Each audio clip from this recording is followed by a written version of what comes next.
My name is Leo June, I'm 42 years old, and a manager at a manufacturing company. My wife, Jungmin, is 4 years younger than me, a gentle and kind-hearted woman. We have an 18-year-old daughter, Xiaoling, who is currently attending university. Our family life is generally calm and uneventful, but as my work pressure increased, I often worked late into the night before coming home. My wife frequently complained about my distance and how I neglected the family. One time, she tearfully asked me, "June, do you not love us anymore? Work is important, but you barely pay attention to our daughter." I felt incredibly guilty and quickly explained, "Min, I'm sorry. Work has been overwhelming. You and our daughter are the most important to me." I hugged her, hoping she would understand my struggles. Just as we were dealing with some communication issues and emotional strain, my sister-in-law, Li Qingqing, suddenly came to stay with us.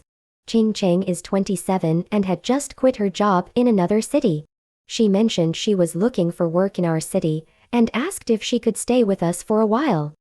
Qingqing has always been lively and outgoing, with a beautiful and charming appearance. After she moved in, our once quiet home became lively again. Qingqing was good at talking to people and could easily engage in conversation with anyone, bringing a fresh energy to our household. One time, I was watching TV when Qingqing walked in wearing a small, backless camisole. She bent down in front of me to grab the remote, and I couldn't help but notice her curvaceous figure, making me feel a little dry in the mouth. "June, what are you watching?" Qingqing asked playfully, blinking her eyes at me. Nothing much, just the news." I quickly averted my gaze, feeling somewhat guilty. Qingqing didn't seem to notice my discomfort. She casually sat down next to me, crossing her long, fair legs, and started flipping through a magazine as if nothing was amiss. I began to intentionally create opportunities to be alone with Qingqing. One time, my wife took our daughter out for some errands, leaving just me and Qingqing at home. Qingqing walked barefoot around the living room, and I purposefully let my eyes drift to her long, slender legs. "June, what are you looking at?" Qingqing seemed to notice my gaze and walked over to me, looking down at me. I was drawn to the curves of her chest, barely hidden by her loose loungewear, and my mind started to wander uncontrollably. "Oh, nothing, just glancing around," I responded, trying to sound calm. Qingqing gave me a playful smile, crouching down so that we were eye to eye. "June, are you thinking about something else?" she asked teasingly, gently tapping my forehead with her finger. My heart suddenly raced, and my throat tightened. Qingqing was too close. I could smell the faint fragrance from her body. Rationality told me to leave, but an inexplicable surge of desire and longing overwhelmed my thoughts. At that critical moment, the doorbell rang. Qingqing stood up, adjusted her clothes, and winked at me, saying, "June, you stay here. I'll get the door." She quickly returned, saying it was just the delivery guy picking up a package. Watching her act like nothing had happened, I couldn't help but feel ashamed and guilty. I'm a man in my 40s, how could I be acting like a foolish young boy, unable to resist the allure of a younger woman? And even worse, she was my sister-in-law. At night, I tossed and turned and couldn't sleep. I began to have some beautiful dreams, all of which were Qingqing's sexy figure and ambiguous eyes. In my dreams, I hugged and kissed her madly, caressed her soft skin, and finally we did intimate things madly. I was shocked all over, got up quickly and put on my clothes, and said to her in a daze, "I'm coming, I'll go out now." As soon as I walked out of the bedroom door, Qingqing was standing there, wearing a thin nightgown, and the outline of her underwear was faintly revealed inside. Seeing me come out, she smiled and said to me, "Brother June, did you have a good dream last night? I heard you screaming in bed." My face turned red all of a sudden, and Qingqing continued, "Don't worry, I won't tell anyone." After that, she bit her lip and gave me an ambiguous look. Just then, I heard Qingqing calling me outside, "Brother June, are you home? I'm coming in." Then her light footsteps were getting closer and closer. Qingqing walked into my bedroom. She was only wearing a very short nightgown, and the outline of her underwear was faintly visible inside. Seeing me sitting on the bed, she bit her lip and blinked at me. Brother June, can I come in and chat with you? She asked ambiguously with her fingers twirling her hair. My Adam's apple rolled up and down and nodded. Ching Ching walked lightly to the bed and sat down beside me. Her pair of white and slender legs were exposed in my sight, and my eyes couldn't help but wander over them. Brother June, what are you looking at? Ching Ching noticed my sight, stretched out her hand and waved it in front of my eyes and asked. Ah, nothing, I'm just looking around. I quickly looked away and said calmly. Ching Ching suddenly came in front of me. Her face was so close that I could even feel the hot breath she exhaled. Brother June, are you looking at my body? Do you have some other thoughts about me? She tapped my chest with her finger and said in a seductive tone. My head buzzed and my reason told me that I should leave immediately, but my lower body was already hot and unbearable. Ching Ching's charming eyes just stared at me, and my breathing became heavier and heavier. At this moment, Ching Ching suddenly pulled my hand and put it on her leg. Brother June, feel it, is it very smooth? She hooked my chin with her finger and said ambiguous words. My hand was pressed on her thigh by her, feeling the warmth and silkiness of her skin. Reason had completely lost at this moment, and my sight was attracted by her deep career line, and a strong impulse began to churn in my body.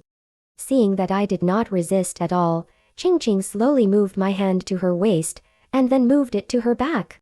I could feel her body temperature and softness, and smell her charming fragrance. My hands could not help but wander and caress her body, and Ching Ching began to pant with excitement. Just like that, we started to kiss crazily. Ching Ching's tongue flexibly stirred in my mouth, and I sucked her tongue hard.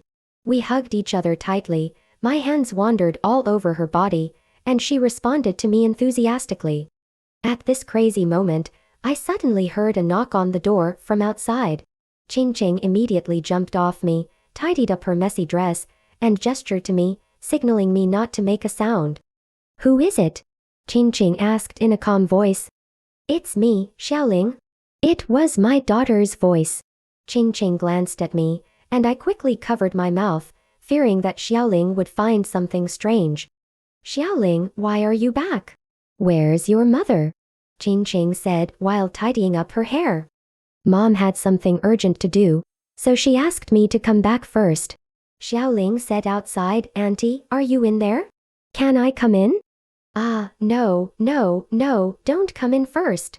Ching Ching quickly stopped her. I'm changing clothes, wait a minute.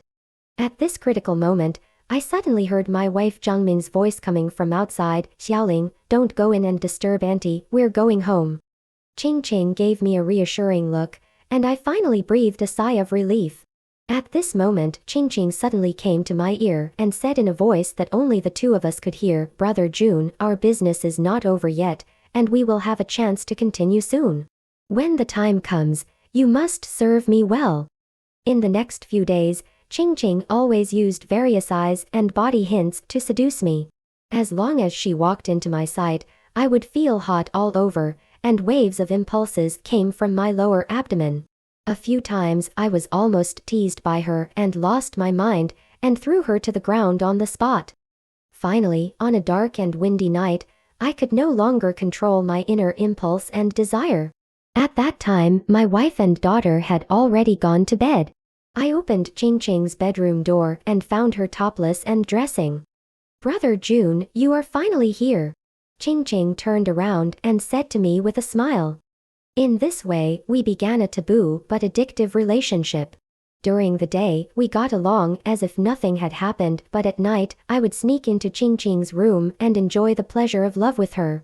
Every time I entered her body, there would be an indescribable pleasure filling my body, making me almost crazy.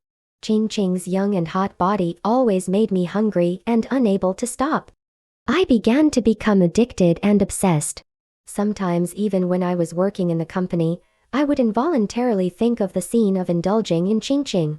I began to clearly realize that this was a dangerous game. If I was discovered, my family would be broken.